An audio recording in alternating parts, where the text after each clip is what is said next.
मासूम मोहब्बत पार्ट 4। वो अब सब लड़कियों को अपनी सर्द नज़रों से घूरता है और अपनी कोल्ड वॉइस में कहता है, go to your rooms right now. उसकी इतनी खतरनाक आवाज़ सुन सब डरते हुए अपने कमरे में भाग जाती है। मोक्ष केविन की तरफ इशारा करता है तो केविन गार्ड की तरफ इशारा करता है तो दो गार्ड आगे आकर कावेरी जी को पकड़ लेते हैं और मोक्ष की तरफ देखने लगते हैं। मोक्ष बिना उनकी तरफ देखे ही कहता है, डार्क रूम। उसकी बात सुन गार्ड उन्हें बाहर की तरफ ले जाने लगते हैं। कावेरी जी को कुछ समझ नहीं आता वो उसे कहाँ ले जा रहे थे, पर उन्हें कुछ गलत होने की आशंका लगती है। वो मोक्ष की तरफ देखते हुए, तुम जो कर रहे हो अच्छा नहीं कर रहे हो, तुम जानते नहीं हो मैं कौन हूँ। अगर मेरे बेटों को पता चला तो वो तो क्या कर लेंगे। वो मिसेज कावेरी आहूजा। उनकी बात बीच में काटते हुए मोक्ष अपनी कोल्ड वॉइस में कहता है। मोक्ष के मुंह से अपना पूरा नाम सुन कावेरी जी चौंक जाती है और वो मोक्ष को देखने लगती है। मोक्ष के मुंह से अपना पूरा नाम सुन कावेरी जी हैरान हो जाती है। वो मोक्ष को देख हकलाते बोली, तुम्हें तुम्हें मेरा नाम कैसे पता। मोक्ष उनकी बात सुन डबल स्माइल करते हुए उनके पास आकर कहता है, मुझे ये भी पता है आपको यहाँ किसने भेजा है। फिर अपने कोल्ड एक्सप्रेशन में, पर आप चिंता मत करिए, मैं उसको इतनी आसानी से नहीं मारूंगा। उससे ऐसे तड़पा तड़पा के मारूंगा कि दोबारा जन्म लेने पर 100 बार सोचेगा। मोक्ष की बात सुन कावेरी जी मुस्कुरा कर कहती है, तुम मुझे जानते नहीं हो अभी वो क्या चीज़ है, और वो मुझे नहीं जानता कि मैं क्या चीज़ हूँ। मोक्ष ने उनकी बात बीच में काटते हुए बोला, मैंने अभी उसे जिंदा छोड़ा है, इसका मतलब ये नहीं कि मैं उसके बारे में नहीं जानता, बल्कि इसलिए छोड़ा है क्योंकि मुझे पता है ये दिमाग उसका तो नहीं हो सकता। ज़रूर इसका मास्टरमाइंड कोई और है जो गुरु के कंधे में गन रख के चला रहा है। उसका पता तो चल ही जाएगा, पहले आपके बेटी की खातिरदारी करेंगे, फिर डैड के। मुस्कुराते हुए, वैसे मैं आपको बताना तो भूल ही गया, आपके एक बेटे को तो मैंने ऊपर पहुंचा भी दिया है। मोक्ष की बात सुन कावेरी जी सुन्न हो जाती है। वो घबराते बोली, तुम झूठ बोल रहे हो ना, बोलो ना, झूठ बोल रहे हो ना, मेरा बेटा जिंदा है। वो चिल्लाने लगती है, बोलो ना क्या किया तुमने उसके साथ। लेकिन मोक्ष उनकी बातों को इग्नोर करके केविन की तरफ इशारा करता है तो केविन हाँ में सिर हिला देता है। केविन अपने गार्ड की तरफ इशारा करते बोला, ले जाओ इसे और लारा को इन्फॉर्म कर देना। गार्ड अपना सिर हिला देता है और कावेरी जी को अपने साथ ले जाने लगता है। लेकिन कावेरी जी मोक्ष की तरफ देखते हुए चिल्ला के कहती है, मैं तुम्हें नहीं छोड़ूंगी, बर्बाद कर दूंगी तुम्हें। जिसके लिए तुम ये सब कर रहे हो ना, मैं उससे भी मार दूंगी। मोक्ष जो अंदर सुहानी के पास जा रहा था, उसने जैसे ही कावेरी जी की बात सुनी, उसकी आंखें सर्द हो जाती है और हाथ की नसें फूलने लगती है। पूरे हॉल का तापमान अब गिरने लगता है, जिसे देख कावेरी जी के साथ साथ सब गार्ड भी घबरा जाते हैं। यहाँ तक कि केबिन भी डर रहा था। लेकिन तभी वहाँ कावेरी जी की चीख निकल जाती है और वो सीधा ज़मीन में गिर जाती है। किसी को भी समझ में नहीं आया कि यहाँ क्या हुआ है। केविन और गार्ड सामने की तरफ देखते हैं जहाँ मोक्ष खड़ा था और उसके हाथ में गन थी जिससे धुआं निकल रहा था। वो तो अच्छा था कि गन में साइलेंसर लगा हुआ था, नहीं तो गन शॉट की आवाज़ पूरे आश्रम में गूंजती, जो शायद सुहानी भी सुन लेती और शायद घबरा भी जाती मोक्ष को ऐसे देख। वैसे ये साइलेंसर मोक्ष अपनी गन में तब से लगा के रखता है जब से उसकी ज़िंदगी में सुहानी आई है। वो जानता है कई बार ऐसी सिचुएशन आएगी जब उसे इसकी ज़रूरत पड़ सकती है। जैसे कि आज मोक्ष अब बिना किसी पर ध्यान दिए अंदर कमरे की तरफ जाता है जहाँ सुहानी गीता के साथ गई थी। जाते हुए बोला, उस तक पार्सल पहुंच जाना चाहिए and clean the all dust. इतना बोल अंदर चला जाता है। केविन मोक्ष की तरफ देखता है जो अब अंदर जा चुका था और केविन उसकी बात समझकर खुद में ही यस सर बोल अपना सिर हिला देता है। केविन खुद से, क्या यार ये लोग फालतू में क्यों इस डेविल से पंगा लेते हैं। पिछले 2 दिनों से तो उसका स्वीट नेचर देख के मैं खुश हो रहा था, लेकिन इन लोगों से मेरी खुशी देखी नहीं जाती लगता है। बोल केविन मुंह बना लेता है। अंदर गीता और सुहानी कमरे में बात कर रही थी। गीता अपनी आंखें बड़ी करते हुए बोली, मतलब उन्होंने तुझे बचाया था और शादी भी कर ली, वो भी ये बोलकर कि तुम्हारी जिंदगी अब उनकी है। सुहानी मासूमियत से अपना सिर हिला देती है, फिर अपनी आंखों में चमक लाते हुए, पर तुम्हें पता है उन्होंने मुझे अच्छे से रखा, कोई काम भी नहीं कराया, बल्कि उनकी फैमिली बहुत अच्छी है। मम्मी पापा ने तो मुझसे कहा है कि मैं उनकी बहू नहीं बेटी हूँ, और ये भी बोला है कि अब वो मेरी फैमिली है। तुम्हें पता है गीता, मुझे ना 2 भाई भी मिल गए हैं और एक प्यारा सा दोस्त भी, लेकिन अभी मुझे उससे बात करने नहीं देते। वो बहुत गंदे हैं। मैं ना मम्मा से उनकी शिकायत लगाऊँगी कि वो मुझे आर्यन से बात नहीं करने देते और मुझे ना किस्से भी करते हैं। गीता जो सुहानी की मासूमियत से कई बातों को बड़े ध्यान से सुन रही थी, लेकिन उसकी आखिरी लाइन सुनते ही वो आँखें फाड़े उसे देखने लगती है। गीता हैरान होकर बोली, क्या बोला तुमने? उन्होंने तुम्हें किस किया? सुहानी उसकी बात सुन हाँ में सिर हिला देती है। उसे तो पता भी नहीं था वो बोल क्या रही है, लेकिन कोई था जो उसकी बात सुन अपनी आंखें छोटी कर उसे ही घूरे जा रहा था। मोक्ष जो सुहानी को लेने आया था, लेकिन उसकी बातों को सुन वो अपनी जगह में रुक गया। लेकिन जब उसने आर्यन को अपना दोस्त कहा तो वो उसे घूरने लगा कि तभी उसने भी सुहानी की लास्ट लाइन सुनी तो उसने अपना सिर पीट लिया। वो तो यही सोच रहा था कि उसकी छोटी सी बीवी उनके पर्सनल मोमेंट को ऐसे किसी के पास भी कहे जा रही है। सच में उसने किसी बच्ची से शादी कर ली है, जिसे ये तक पता नहीं कि किसके पास क्या बात बोलनी चाहिए। वो अपने ख़्यालों में ही था कि तभी वो गीता की बात सुन होश में आता है, जो सुहानी से पूछ रही थी, "अच्छा, उन्होंने तुम्हें कहाँ किस किया?" गीता की बात सुन सुहानी जैसे ही उसे कुछ कहने वाली थी, उससे पहले ही मोक्ष बीच में ही उसे आवाज़ लगाता है, "रैबिट!" सुहानी उसकी आवाज़ सुन दरवाज़े की तरफ देखने लगती है। साथ में गीता भी। मोक्ष अपने कदम अंदर बढ़ाते बोला, "रैबिट, तुम्हारी बातें ख़त्म नहीं हुई?" सुहानी उसे देख, "नहीं हबी, अभी नहीं हुई। मैं गीता को हमारी" सुहानी आगे कुछ कह पाती, मोक्ष सुहानी के मुँह में हाथ रख, "रैबिट, बहुत हो गई बातें, चलो अब घर जाना है।" गीता को भी सुहानी की बातें समझ में आ जाती है। वो तो शर्म के मारे अपना सर नीचे कर देती है। सुहानी मोक्ष की बात सुन, पर अभी हम अभी तो आए हैं और मैंने तो गीता से कुछ पूछा ही नहीं, वो मेरे बिना क्या करती थी और हमारी बातें भी पूरी नहीं हुई। सुहानी की बात सुन गीता बीच में ही कहती है, कोई बात नहीं सुहानी, हम फिर कभी बात कर लेंगे, तुम बाद में फिर से मुझसे मिलने आ जाना। गीता की बात सुन सुहानी सोचने लगती है, फिर मोक्ष को देख के, हबी, क्या मैं सच में दोबारा गीता से मिलने आ सकती हूँ? मोक्ष सुहानी की बात सुन उसके गालों में हाथ रख, रैबिट, तुम्हें अपने दोस्त से मिलने के लिए यहाँ आने की ज़रूरत नहीं है। सुहानी उसकी बात सुन मायूसी से उसकी तरफ देखने लगती है। साथ में गीता भी मोक्ष को देख रही थी। गीता तो यही सोच रही होती है कि शायद मोक्ष को मेरा उससे बात करना पसंद नहीं है और वो अपना सिर उदासी से नीचे कर देती है। उसे बुरा लग रहा था कि अब वो सुहानी से नहीं मिल पाएगी। सुहानी मोक्ष को देख, लेकिन हबी, मैं यहाँ क्यों नहीं आ सकती? अगर मैं यहाँ नहीं आऊँगी तो अपने दोस्त से कैसे मिलूँगी? मोक्ष उसकी बात सुन कहता है, क्योंकि अब तो तुम अपनी दोस्त को रोज़ मिलोगी। सुहानी को मोक्ष की बात समझ नहीं आती। मोक्ष सुहानी को ऐसे खुद को टुकुर-टुकुर देखता देख उसकी नाक को खींचते हुए बोला, अरे रैबिट, आपकी दोस्त अब हमारे साथ खुराना पैलेस में रहेंगी ना, तो आप उन्हें मिलने यहाँ क्यों आएगी? अब आप रोज़ उससे मिलती रहेंगी। मोक्ष की बात सुन सुहानी और गीता हैरानी से उसे देखने लगती है। गीता को तो विश्वास ही नहीं हो रहा था कि मोक्ष उसे अपने घर चलने को बोल सकता है, वो भी एक अनाथ को जिसका कोई नहीं है। गीता बहुत ही समझदार और सुलझी हुई लड़की है। वो जब से अनाथ आश्रम में थी तब से वो इस उम्मीद में रहती थी कि कोई आएगा और उसे अपने साथ ले जाएगा और फिर उसे भी फैमिली मिलेगी। लेकिन उसे कोई नहीं ले जाता था। वो दिखने में ठीक थी पर इतनी भी ठीक नहीं थी कि कोई उसे गोद ले सके। गीता बचपन में ही अनाथ आश्रम में अकेली ही रही थी, कोई उससे ठीक से बात नहीं करता था। लेकिन जब से सुहानी उस आश्रम में आई थी तब से गीता सिर्फ़ उसके साथ रहती थी।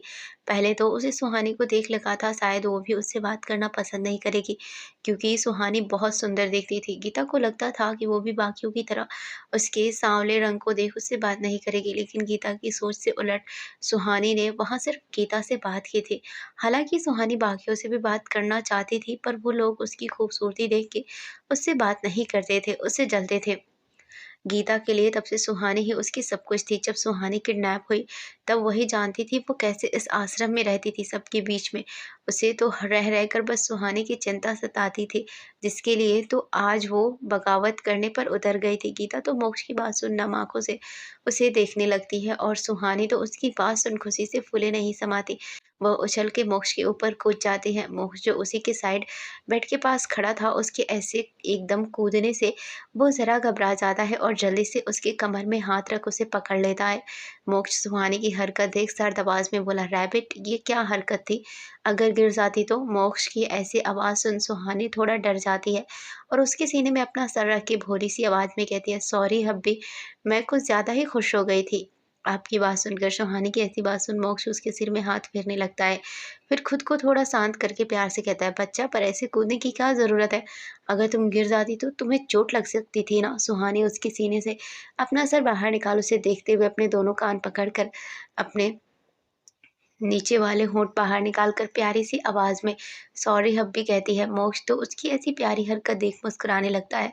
फिर उसके माथे में किस करके कहता है, ओके ठीक है, अगली बार से ऐसी हरकत मत करना। अगर खुशी हो तो सीधा गले लगा लेना, पर ऐसा कूदना मत। सुहानी भी हमें अपना सिर हिला देती है। मोक्ष की नज़र अब गीता पर जाती है, जो उनकी बॉन्डिंग को देख रही थी। वो तो यही सोच के खुश थी कि मोक्ष सुहानी को कैसे किसी बच्चे की तरह रखता है। उसकी हर बचकानी हरकतों पर उसे प्यार से डाँटता था। गीता के फेस में प्यारी-सी मुस्कान थी और उसी मुस्कान से वो उन दोनों को देख रही थी। मोक्ष सुहानी को नीचे उतारते बोला, "रैबिट जाओ तुम बाहर। केविन भाई के साथ मेरा वेट करो, मैं तुम्हारे दोस्त को लेके आता हूँ। मुझे उससे बात भी करनी है।" सुहानी मोक्ष की बात सुन अपने होठों का पाउडर बनाते हुए पहले मोक्ष को फिर गीता को देखती है, तो गीता उसे देख अपनी पलकें झपका देती है। सुहानी मोक्ष को अपने दांत दिखाते हुए बोली, "ओके हब्बी, लेकिन जल्दी आना मेरी दोस्त को लेके।" मोक्ष उसके सिर पे हाथ फेरते हुए बोला, "ओके, मैं 5 मिनट में तुम्हारे दोस्त को ले आता हूँ।" तो सुहानी उछलते हुए वहाँ से बाहर भाग जाती है। सुहानी के जाने के बाद मोक्ष गीता के पास आता है। गीता मोक्ष को अपने पास देखते हुए घबराते बोली, "क्या आप सच में मुझे अपने घर ले जाएँगे?" मोक्ष गीता को देख बिना किसी भाव के बोला, "तुम मेरी वाइफ़ की इकलौती दोस्त हो जिसने उसकी हमेशा मदद की है, उसके लिए आवाज़ उठाई है और अपनी रैबिट की खुशी के लिए मैं कुछ भी कर सकता हूँ।" गीता तो मोक्ष को देख डरने लगती है, क्योंकि जो मोक्ष अभी सुहानी के सामने था, जो उसे प्यार और किसी माँ की तरह बात कर रहा था, और अब उसके उलट वो गीता के सामने वही एंग्री मैन, रूड पर्सनैलिटी रखने वाला द मोक्ष खुराना था, जो बिना किसी भाव से गीता से बात कर रहा था। गीता उसकी बात सुन कुछ नहीं कहती। मोक्ष अब दूसरी बात कहता है, "कहाँ तक पढ़ाई की है?" गीता उसकी बात सुन सवालिया नज़रों से उसे देखने लगती है, जैसे पूछ रही हो कि उसने कुछ कहा है क्या? मोक्ष उसे ऐसे चुप देख कहता है, "मुझे पसंद नहीं अपनी बातों को दोहराना।" उसकी बात सुन गीता हकलाते हुए बोली, "वो 12वीं तक।" मोक्ष उसे देख के कहता है, "ओके, अपने और सुहानी के डॉक्यूमेंट्स भी रख देना, और हाँ, कपड़े ज़्यादा मत रखना, कल मैं तुम दोनों को मॉल ले जाऊँगा, वहाँ से ले लेना।" गीता तो उसकी बात सुन उसे मुँह खोले देखने लगती है। उसे तो विश्वास ही नहीं हो रहा था कि उसे सच में अब फैमिली के साथ रहने को मिलेगा। मोक्ष उसे खोया हुआ देख कहता है, "पैकिंग करके बाहर आ जाओ, 5 मिनट है तुम्हारे पास।" गीता हड़बड़ी में जी सर बोल अपने और सुहानी की डॉक्यूमेंट रखने लगती है। मोक्ष एक नज़र उसे देख बाहर आ जाता है। मालाबार हिल, मुंबई। मालाबार में एक आलीशान बंगले में, जो बाहर से काफ़ी बड़ा और सुंदर लग रहा था, लेकिन उस बंगले के अंदर का नज़ारा ही कुछ और था। बिल्कुल शांत, जैसे यहाँ कोई रहता ही नहीं हो। लेकिन उस बंगले के बड़े से हॉल में कई लोग बैठे हुए थे, जिन्होंने सफ़ेद कपड़े पहने हुए थे। दिखने से ऐसा लग रहा था जैसे यहाँ किसी की मौत हुई हो। उन्हीं लोगों से कुछ दूरी पर सफ़ेद कपड़ों में लिपटी एक नहीं बल्कि 2-2 बॉडी रखी गई थी, जिसे सफ़ेद कपड़ों से ढका गया था, जिसे देख साफ पता चल रहा था यहाँ एक नहीं 2 लोगों की डेथ हुई थी। वहीं उसी हॉल की थोड़ी दूरी पर एक शख्स बैठा था, जिसके चेहरे पर एक भी भाव नहीं दिख रहे थे, जो एकटक अपनी लाल आँखों से उन डेथ बॉडीज़ को देख रहा था। लेकिन उसने औरों की तरह सफ़ेद कपड़े नहीं पहने थे, बल्कि उसने ब्लैक कपड़े पहने हुए थे। वो शख्स बिना अपनी पलकें झपकाए उन बॉडीज़ को देख रहा था। कुछ देर ऐसे ही देखते रहने पर वो शख्स अपनी जगह से खड़े होकर उस बॉडीज़ के पास आता है और नीचे बैठे एक डेड बॉडी के चेहरे से वो सफ़ेद कपड़ा हटा देता है, तो वो अपनी लाल आँखों से उस बॉडी को देखने लगता है, जिसके सिर में गोली का निशान बना हुआ था और चेहरा पूरा सफ़ेद हो चुका था। ये डेड बॉडी किसी और की नहीं, कावेरी जी की थी। उनको देख वो शख्स अपने हाथों को आगे बढ़ा उनके चेहरे पर हाथ रख सहलाने लगता है, लेकिन कहता कुछ नहीं। बस एकटक उनके माथे पर बने गोली के निशान को देखे जा रहा था। कुछ देर तक उन्हें ऐसे ही देखने के बाद वो शख्स अब उनके चेहरे में वापस वो सफ़ेद कपड़ा रख के ढक देता है। फिर उठकर दूसरी डेथ बॉडीज़ के पास आता है और उसका कपड़ा हटा देता है। जैसे ही वो उसके चेहरे के कपड़े को हटाता है, वो अपनी आँखें बंद कर देता है और वहाँ पर बैठे लोगों के मुँह से डर से चीख निकल जाती है। वो अपनी डरी हुई आँखों से सामने पड़ी बॉडी को देख रहे थे, जिसका चेहरा पूरी तरह से खराब हो चुका था। उसके चेहरे का मांस का पता ही नहीं चल रहा था। ऐसे लग रहा था किसी जंगली जानवर ने ये हाल किया हो। ये किसी और की नहीं, विशाल की डेथ बॉडी थी। ये दोनों बॉडीज़ मोक्ष ने ही केबिन से कहकर गुरु को पार्सल करके भेजी थी। वो शख्स अब अपनी जगह से उठ अपनी खतरनाक वॉइस में कहता है, "ये तुमने अच्छा नहीं किया। तुमने मेरे माँ और भाई को मारकर बिल्कुल भी अच्छा नहीं किया। तुम्हें बहुत शौक है ना लोगों की जान लेने का। अब मैं तुम्हें बताऊँगा कैसे लगता है किसी अपने को खोकर। मैं तुम्हें बर्बाद कर दूँगा मोक्ष खुराना। तुम अब देखते जाओ, ये गुरु तुम्हें कैसे तबाह करता है।" अभी उसकी आँखों में नफ़रत साफ दिख रही थी, जैसे वो किसी को इस नफ़रत में जलाने वाला हो। ये था गुरु भाई गुरमीत आहूजा, ब्राउन आइज़, कंधे तक बाल, जिसकी उसने चोटी बाँधी हुई थी। चेहरे पर लेफ्ट साइड एक कट का निशान, जो उसके आँखों के नीचे बना हुआ था। देख के तो ऐसा लग रहा था जैसे बहुत पुराना निशान हो। उनकी उम्र लगभग 32 साल की होगी। दिखने में ही गैंगस्टर लग रहा था। गुरु अपनी सर्द आवाज़ में अपने सामने खड़े लड़के को देख अपनी खतरनाक आवाज़ में कहता है, रांका, मुझे मेरे भाई और माँ के अंतिम संस्कार से पहले उसकी बर्बादी चाहिए। उसकी सबसे प्यारी चीज़ को उसी के सामने तड़पा-तड़पा के मारना, मुझे उसे टूटते हुए देखना है।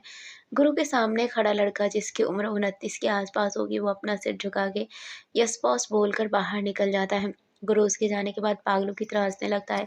उसकी इस हँसी को देख वहाँ बैठे लोग डर से काँपने लगते हैं। उन्हें गुरु किसी पागल सनकी की तरह लग रहा था। वो सब तो यही सोच रहे थे कि इस आदमी की यहाँ माँ और भाई की डेथ बॉडी पड़ी है और ये इंसान हँस रहा है।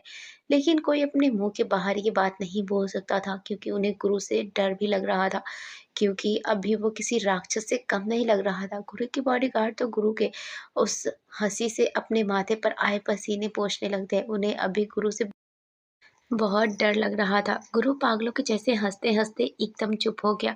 अपनी सर्द आवाज़ में कहता है, अपनी बर्बादी की उल्टी गिनती शुरू कर लो मोक्ष खुराना। तुम बस अब देखते जाओ कैसे तुम अपनी फैमिली के हर एक इंसान को अपने सामने तड़पते हुए देखोगे। इतना बोल वो अपनी हाथों की मुट्ठियाँ कस लेता है।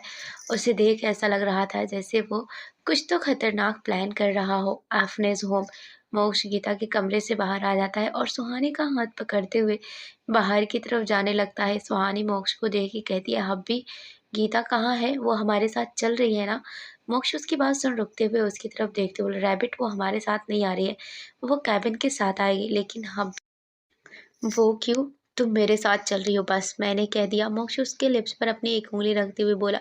सुहानी मोक्ष की बात सुन अपने होठों से उसकी उँगली हटाते बोली, "लेकिन अभी वो हमारे साथ भी तो चल सकती है ना? भाई तो हमारे साथ आए थे, तो अब क्यों नहीं?" मोक्ष अब सुहानी के लिप्स को अपने हाथ की 2 उँगलियों से पकड़ते हुए बोला, "रैबिट, मैंने कहा ना, वो केबिन के साथ आ जाएगी। मैं तुम्हारा हबी हूँ, तो तुम्हें मेरे साथ चलना है बस। मैं नहीं चाहता कोई हमारे पर्सनल मोमेंट में हमारे साथ रहे।" सुहानी मोक्ष की बात सुन उसे अजीब नज़रों से देखने लगती है। उसे तो मोक्ष की बात कुछ भी पल्ले नहीं पड़ रही थी, लेकिन मोक्ष उसका हाथ पकड़ते हुए बाहर की तरफ ले जाते हुए कहता है, "अपने इस छोटे दिमाग में ज़्यादा ज़ोर मत दो, जो बिल्कुल ही खाली है।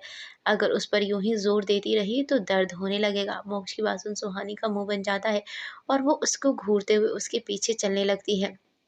उनके जाने के बाद केविन दरवाजे की तरफ देखते हुए बोला, ओवर पॉसेसिव पर्सन। फिर मुंह बना लेता है। केविन अब गीता के कमरे की तरफ देखता है, जहाँ से गीता एक बैग लेकर बाहर आ रही थी। केविन की देखता है गीता को, जिसने सिंपल सी वाइट कलर की कुर्ती और नीचे से ब्लैक कलर की जैगी पहनी हुई थी। गीता चलते हुए केविन के पास आकर कहती है, सुहानी और सर चले गए क्या? केविन उसकी बात सुन क्या? गीता उसके जवाब के बदले सवाल सुन उसे देखने लगती है। केविन अपना सर झटकते हुए उसे देख, नहीं, मेरा मतलब हाँ, वो बाहर वेट कर रहे हैं। फिर थोड़ा सख्ती से, इतना टाइम लगाता है कोई पैकिंग करने में? गीता उसकी बात सुन अपनी नज़रें नीचे करते बोली, सॉरी सर, वो मैं ज़रूरी डॉक्यूमेंट्स ढूँढ रही थी। केविन उसे देखते हुए अपनी रूड वॉइस में बोला, मुझे किसी का इंतज़ार करना पसंद नहीं, और मुझे वो लोग तो बिल्कुल पसंद नहीं जो टाइम के पंक्चुअल नहीं होते हैं। गीता हाँ में अपना सर हिला देती है तो केविन बाहर की तरफ अपने कदम बढ़ा देता है और गीता अपनी जगह में खड़ी होकर उसे जाते हुए देखी जा रही थी। केविन जो बाहर जा रहा था, जब उसे अपने पीछे कोई आता हुआ महसूस नहीं होता, तो उसके चलते हुए कदम रुक जाते हैं और वो बिना पीछे मुड़े ही कहता है, if you don't come out in time now, I will leave you here. इतना बोल वो तेज़ी से बाहर आ जाता है और गीता उसकी आवाज़ सुन हड़बड़ा के उसके पीछे भागने लगती है। केविन जब बाहर आता है तो देखता है मोक्ष और सुहानी कार में बैठ चुके थे और उनकी कार में ड्राइवर सीट पर एक बॉडीगार्ड बैठा था। केविन एक नज़र मोक्ष को देखता है, जो उसको आँखों से कुछ इशारा करके कहता है। केविन उसके इशारे को समझ के हमें अपना सिर हिला देता है। मोक्ष की कार अब बहुत सी तेज़ी से निकल जाती है। केविन भी अब अपनी कार की तरफ बढ़ जाता है और ड्राइविंग सीट में बैठ जाता है। थोड़ी ही देर में गीता भी कार के पास आगे पैसेंजर सीट का दरवाज़ा खोला कर बैठ जाती है। लेकिन जब कई देर तक कार स्टार्ट नहीं होता है तो वो केविन को देखने लगती है। केविन अपनी सर्द नज़रों से उसे देख के कहता है, सीट बेल्ट लगाओ। गीता उसकी बात सुन अपने अगल-बगल देखने लगती है। गीता पहली बार गाड़ी में बैठी थी तो उसे उसकी ज़्यादा जानकारी नहीं थी, लेकिन केविन की आँखों को देख उसे डर लगने लगता है और वो डरते हुए अपनी अगल-बगल देख रही थी। वो तो केविन से पूछ भी नहीं सकती थी कि ये सीट बेल्ट कहाँ होती है। क्योंकि उसे केविन से डर जो लग रहा था। केविन उसकी हरकत देख उसे घूरने लगता है, फिर अपनी सीट बेल्ट खोल गीता की तरफ झुकने लगता है। उसे अपनी तरफ झुकता देख गीता काँपने लगती है और अपनी कँपकँपाती आवाज़ में कहती है, "सो सो सो सॉरी सर।" उसकी आँखों में नमी तैर जाती है। केविन उसकी तरफ झुककर सीट बेल्ट लगाने लगता है। गीता कस के अपनी आँखें बंद कर देती है। उसी के साथ उसकी आँखों में जो ठहरे हुए आँसू थे वो बह निकले और सीधा केविन के हाथ में गिर जाते हैं। केविन अपने हाथों में जब कुछ गीला-सा महसूस होता है तो वो अपने हाथ को देखने लगता है। वो जब अपने हाथ में आँसू की बूँद देखता है तो सिर उठा के गीता को देखने लगता है, जिसने अपनी आँखें बंद की हुई थी और उसकी आँखों में आँसू थे। केविन को जब महसूस होता है कि गीता डर से काँप रही है, तो वो तुरंत अपनी जगह में वापस आ जाता है और अपनी मुठ्ठियाँ कस के बंद कर देता है। उसकी आँखें इस वक़्त बहुत खतरनाक लग रही थी। उसे गीता का यूँ उससे डर लगना बिल्कुल पसंद नहीं आता। केविन अब अपनी सीट बेल्ट लगाकर कार स्टार्ट करता है और फुल स्पीड में अपनी कार को भगा देता है। गीता को जब कार चलने का एहसास होता है, तो अपनी आँख धीरे से खोलती है, फिर अपने आँसू पोंछ केविन की तरफ देखती है, जिसकी नज़र सामने ड्राइविंग करने में थी। गीता उससे नज़रें हटा के खिड़की से बाहर की तरफ देखने लगती है। उसके चेहरे में एक डर था, लेकिन वो डर क्यों था, ये उसके सिवा कोई नहीं जानता था। केविन अपनी तिरछी नज़रों से गीता को देखने लगता है, फिर सामने देख कुछ सोचने लगता है। उसके चेहरे में अभी कोई भी एक्सप्रेशन नहीं थे, वो बस अपनी सर्द नज़रों से सामने देखे जा रहा था। इधर मोक्ष की कार में सुहानी मोक्ष की गोद में अपने दोनों पैर अलग-बगल करके बैठी थी और मोक्ष उसके बालों को सहला रहा था। सुहानी का फेस इस वक़्त लाल था और होंठ भी सोजे हुए थे, जिससे साफ पता चल रहा था अभी-अभी उनके बीच क्या हुआ होगा। मोक्ष अपना सर नीचे करके सुहानी को देखता है, जो उसे गुस्से में देख रही थी। मोक्ष उसे देख डबल स्माइल करता है और झुक के उसके लिप्स पे हल्का-सा लाइट पैक करता है। सुहानी उसे देख अपना मुँह फुलाए कहती है, "अभी आप बहुत गंदे हैं।" मोक्ष अपनी आईब्रो ऊपर करके उसे देखकर कहता है, "मैंने ऐसा क्या किया जो मैं बुरा हो गया?" सुहानी उसकी बात सुन अपनी गर्दन की तरफ इशारा करते हुए, "आपने मुझे यहाँ कितनी ज़ोर से काटा, मुझे कितना दर्द हो रहा है, आपको पता है?" मोक्ष सुहानी की गर्दन को देखता है, जहाँ पर लव बाइट के निशान बने हुए थे। मोक्ष अपनी नज़र वहाँ से हटाकर सुहानी को देखता है, जो मासूमियत से उसे ही देख देख रही थी। मोक्ष को उसकी मासूमियत में बहुत प्यार आ रहा था। वो अब सुहानी की गर्दन की तरफ झुकता है, जहाँ पर काटने के निशान बने थे, जो रेड हो चुके थे। सुहानी को जैसे ही अपनी गर्दन में मोक्ष के गर्म होठों का स्पर्श महसूस होता है, वो सिहर उठती है और उसे अपने पेट में तितलियाँ उड़ती हुई महसूस होती है। मोक्ष उसके गर्दन में और कॉलर बोन में बने निशान को अपने होठों से सक कर रहा था और सुहानी को उसकी छून हमेशा ही अलग फ़ील कराती थी। वो उसकी शर्ट को अपने हाथों से कस के पकड़ लेती है। मोक्ष का कंट्रोल अब धीरे-धीरे खोता जा रहा था। अब वो अपना हाथ सुहानी की पीठ में घुमाने लगता है। मोक्ष अब उसकी डेनिम के बटन को खोलने लगता है कि तभी वहाँ एक तेज़ आवाज़ आती है। उस आवाज़ को सुन मोक्ष सुहानी से दूर होता है और बाहर देखने लगता है। सुहानी डर के मारे मोक्ष के सीने से चिपक जाती है। मोक्ष उसकी पीठ में हाथ रख सहलाने लगता है। उसकी आँखें इस वक़्त बहुत खतरनाक दिख रही थी। उनकी गाड़ियाँ सारी एक कतार में रुक जाती है। आवाज़ इतनी तेज़ थी कि सुहानी डर के मारे मोक्ष के सीने में चिपक जाती है। मोक्ष सुहानी को शांत कराने के लिए उसकी पीठ में हाथ रख लगता है क्योंकि सुहानी डर से काँप रही थी। मोक्ष की आँखें इस वक़्त बहुत खतरनाक दिख रही थी। मोक्ष सुहानी के बालों को सहलाता है कि उसका फ़ोन बजता है। मोक्ष फ़ोन देखता है तो उसमें केविन का नाम फ्लैश हो रहा था। वो कॉल रिसीव करता है तो दूसरी तरफ से केविन कहता है, "बॉस क्या करना है?" मोक्ष एक नज़र सुहानी को देख सिर्फ़ 3 ही शब्द कहता है, "फिनिश द ऑल।" उसके कहने का मतलब समझते हुए केविन यस बॉस बोल कॉल कट कर देता है। गीता केविन को देख के कहती है, "क्या हुआ? कौन है ये लोग?" और सुहानी, "सुहानी तो ठीक है ना?" केविन उसके किसी भी सवाल का जवाब नहीं देता और अपने फ़ोन में कुछ करता है। 1 मिनट बाद केविन अपना फ़ोन पॉकेट में रख गीता की तरफ देखते हुए अपनी सर्द आवाज़ में बोला, "कार से मत उतरना।" इतना कह के केविन कार से उतरने लगता है। गीता केविन का हाथ पकड़े हुए बोली, "आप कहाँ जा रहे हो?" केविन गीता के ऐसे हाथ पकड़ने से अपने हाथ को देखता है, फिर गीता को। वो 1 मिनट गीता को देखने के बाद उससे अपना हाथ छुड़ाते हुए बोला, "अपना फ़र्ज़ निभाने।" केविन की बात सुन गीता केविन का हाथ छोड़ देती है। फिर केविन को देखते बोली, "टेक केयर ऑफ़ योरसेल्फ।" उसे लड़ाई झगड़े से बहुत डर लगता था और सबसे ज़्यादा डर तो उसे सुहानी के लिए लग रहा था। कहीं उसे कुछ ना हो जाए क्योंकि बाहर बहुत सारे लोगों ने उन्हें घेरा हुआ था। केविन उसके ऐसे बोलने पर उसकी तरफ देखने लगता है। गीता भी केविन को देखती है। केविन गीता को देख कठोर आवाज़ में बोला, "चाहे कुछ भी हो जाए, बिना मेरी इजाज़त के बिना कार से बाहर मत आना।" केविन की बात सुन गीता उसे देख हाँ में अपना सर हिला देती है।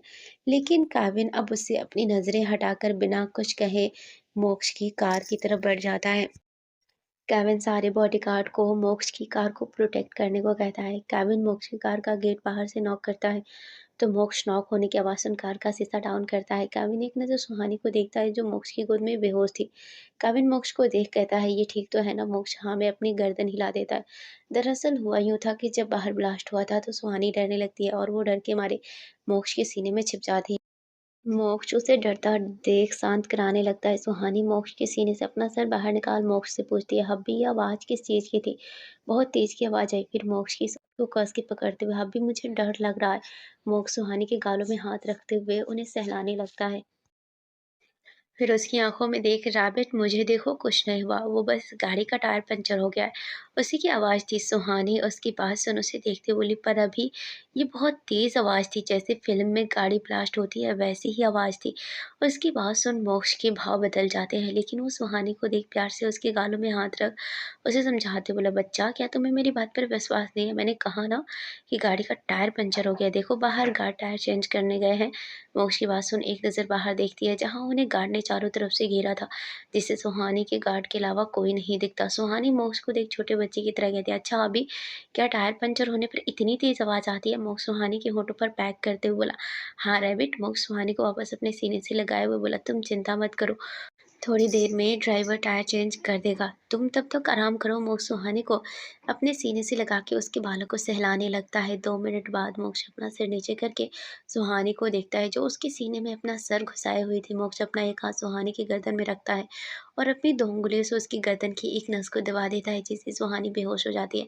केविन उसको एक नज़र देख कहता है, "सब तैयार है?" केविन की बात सुन मोक्ष सुहानी को बड़े आराम से उसको सीट में लेटा देता है, फिर कार का शीशा ऊपर कर बाहर आ जाता है। मोक्ष बाहर आकर देखता है, तो उन्हें चारों तरफ से कुछ आदमियों ने घेरा हुआ था। मोक्ष अपने साथ ज़्यादा बॉडीगार्ड लेकर भी नहीं आया था, इसीलिए उन लोगों ने आसानी से उन्हें घेर लिया था। वैसे भी मोक्ष बाहरी दुनिया में सिर्फ मोक्ष खुराना बन के रहता था, क्योंकि किसी को ये तक नहीं पता था कि मोक्ष की अंडरवर्ल्ड किंग है, क्योंकि उसे आज तक किसी ने देखा ही नहीं था। मोक्ष सबको देख डबल स्माइल करने लगता है। वो सारे लोग अब मोक्ष की गाड़ी के पास आकर उन पर फायरिंग करने लग जाते हैं। मोक्ष के गार्ड भी उन्हें पलटकर वार कर रहे होते हैं। कुछ ही देर में वहाँ एक ब्लास्ट होता है। गुरु के आदमी पीछे देखने लग जाते हैं। वो जैसे ही पीछे देखते हैं, शॉक्ड हो जाते हैं। उनके माथे से डर के मारे ठंडा पसीना आने लगता है। उनके मुँह से बस एक ही वर्ड निकलता है, किंग। गुरु के सारे आदमी काँपने लग जाते हैं। उन्हें तो यही समझ में नहीं आता कि यहाँ किंग के आदमी क्यों आए हैं। वो तो मोक्ष को मारने आए, लेकिन उसे बचाने किंग के गार्ड क्यों आ गए? क्या मोक्ष का नाता अंडरवर्ल्ड से भी है? वो तो बस अपनी सोच में ही गुम थे। अब उन्हें कौन बताता कि जिसे मारने आए हैं असल में वही दुनिया का बादशाह, एशिया का नंबर 1 बिज़नेसमैन और अंडरवर्ल्ड का किंग एक ही है। द मोक्ष खुराना। किंग के गार्ड जो सबसे अलग ही दिखते थे ब्लैक कपड़ों में, जिसके लेफ्ट साइड पर व्हाइट ईगल लोगो बना हुआ था, वो सब गुरु के आदमी में बैक टू बैक फायरिंग कर रहे थे। कुछ ही देर में गुरु के आदमी किंग के सामने ढेर होने लगते हैं।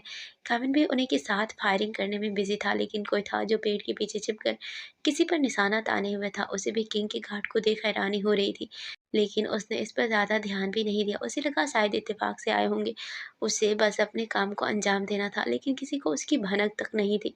मोक्ष जो अपनी कार से टिककर से टेढ़ा करके सामने देखे जा रहा था, वो गुरु के आदमी को अपनी लाल आंखों से देख रहा था। अब उन लोगों को कौन बताए कि बेचारे मौत के मुंह में खुद चल के आए हैं। मोक्ष की आंखें इस वक्त डार्क हो रखी थी। पेड़ के पीछे छिपा आदमी अपना निशाना लगा के खड़ा था, पर वो किस पर निशाना लगाया था ये कोई नहीं जानता था। गीता जो कार में बैठी सामने देख रही थी, वो इस वक्त काफ़ी डरी हुई थी। वो अपनी ही डरी आंखों से सामने देख रही थी। तभी उसकी नज़र पेड़ के पीछे खड़े एक आदमी पर जाती है, जिसने अपने चेहरे पर मास्क लगाया हुआ था। जब उसके हाथ में गन देखी, जिसने किसी पर निशाना ताना हुआ है, गीता ने उसके निशाने का पीछा किया, तो उसने जिस पर निशाना ताना हुआ था, वो देख उसकी आँखें बड़ी हो गई। वो जल्दी से कार से बाहर निकलने लगती है, पर उसके हाथ काँप रहे थे, जिसके कारण उससे कार का गेट ही नहीं खुल रहा था।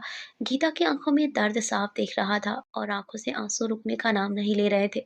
जैसे-तैसे करके वो कार का गेट खोलकर बाहर आती है। वो उस आदमी को देखती है, जो बस शूट करने ही वाला था। गीता सामने देख ज़ोर से चिल्लाती है, "सर हटिए, प्लीज़ हट जाइए।" मोक्ष, केविन गीता की आवाज़ सुन उसकी तरफ देखते हैं, तभी वहाँ एक गन शॉट की आवाज़ आती है। उसी के साथ चारों तरफ शांति छा जाती है और वहाँ सिर्फ धक-धक की आवाज़ सुनाई देने लगती है। उसी के साथ केविन मोक्ष को देखता है और मोक्ष केविन को देखता है, लेकिन दोनों की आँखें खाली थी। मोक्ष केविन को देखता है जिसके चेहरे में एक दर्द था। मोक्ष केविन को देख चिल्लाता है केविन, उसके चिल्लाते ही केविन नीचे गिर जाता है। लेकिन केविन नीचे गिरता है उससे पहले ही मोक्ष भाग के उसे संभाल लेता है। मोक्ष केविन को पकड़ नीचे बैठ जाता है तो देखता है केविन के सीने से खून निकल रहा था। दरअसल उस आदमी ने केविन पर ही निशाना ताना हुआ था। गीता ने जैसे उसे देखा वो चिल्ला के केविन को ही हटने को कह रही थी, लेकिन केविन या मोक्ष कुछ समझ पाते उससे पहले ही गोली चल चुकी थी। मोक्ष केविन को देख कहता है, केविन आंखें बंद मत करना, तुम्हें कुछ नहीं होगा, मैं तुम्हें कुछ नहीं होने दूंगा। केविन मोक्ष की बात सुन अपने होठों में मुस्कान लिए हकलाते हुए कहता है, आई आई एम सो सॉरी भाई, मैं आपको आगे प्रोटेक्ट नहीं कर पाऊंगा। उसकी बात सुन मोक्ष चिल्ला के कहता है, शट अप, फालतू की बकवास मत करो, मैंने कहा ना मैं तुम्हें कुछ नहीं होने दूंगा। केविन मोक्ष को देखता है जिसकी आंखों में आज पहली बार इमोशन दिख रहे थे। जो इंसान हमेशा किसी पत्थर की तरह बना हुआ रहता था, आज उस इंसान के चेहरे में फ़िक्र, परेशानी दिख रही थी। केविन मोक्ष को देख के कहता है, क्या यार, मैं हमेशा तुम्हारी आँखों में अपने लिए फ़िक्र देखना चाहता था, लेकिन आज जब फ़िक्र दिख रही है तो वो भी ऐसे मैं देख रहा हूँ जब मैं मौत के इतने करीब हूँ। मोक्ष केविन को घूरने लगता है। केविन हल्का-सा हँसकर, अच्छा ऐसे लुक मत दे यार, अब चल, मरने से पहले पता तो चला तुम हम सबसे प्यार करते हो, बस जताते नहीं हो। मोक्ष उसे कुछ नहीं कहता, बस उसके सीने में हाथ रख देता है जहाँ से खून बह रहा था। केविन आगे देखता है जहाँ गीता भूत की तरह खड़ी हो रखी थी और केविन की तरफ देख रही थी। केविन गीता को देख थोड़ा परेशान हो जाता है, फिर मोक्ष को देख के कहता है, भाई अगर मुझे कुछ हो गया तो मेरी लिटिल गर्ल का ध्यान रखना। मोक्ष उसकी बात सुन सामने की तरफ देखता है। गीता को एक नज़र देखने के बाद मोक्ष केविन को देख के कहता है, मैं किसी का ध्यान नहीं रखूंगा, मेरी रैबिट के अलावा तुम अपना खुद देख लो। वैसे भी अगर तुझे कुछ हो भी गया उसे कोई फ़र्क नहीं पड़ेगा क्योंकि तेरी लिटिल गर्ल को कुछ याद नहीं है। केविन मोक्ष की बात सुन उसे मुँह बना के देखने लगता है। फिर उसे देख कहता है, मुझे पता है तुमने उसे खुराना पैलेस मेरे लिए ही रहने को कहा है ना।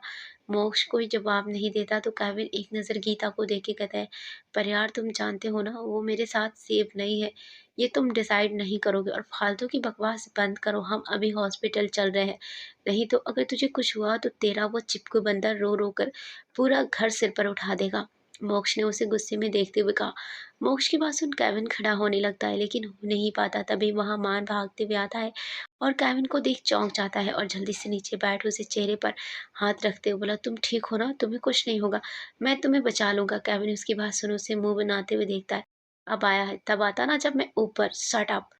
फ्रेंड्स, ये न्यू स्टोरी आपको पसंद आ रही है तो लाइक ज़रूर करें और नेक्स्ट एपिसोड के लिए कमेंट करें और हमारे चैनल को सब्सक्राइब करके बेल आइकन को हिट ज़रूर कर दें। अपना सपोर्ट और प्यार इसी तरह बनाए रखें। Thanks for watching.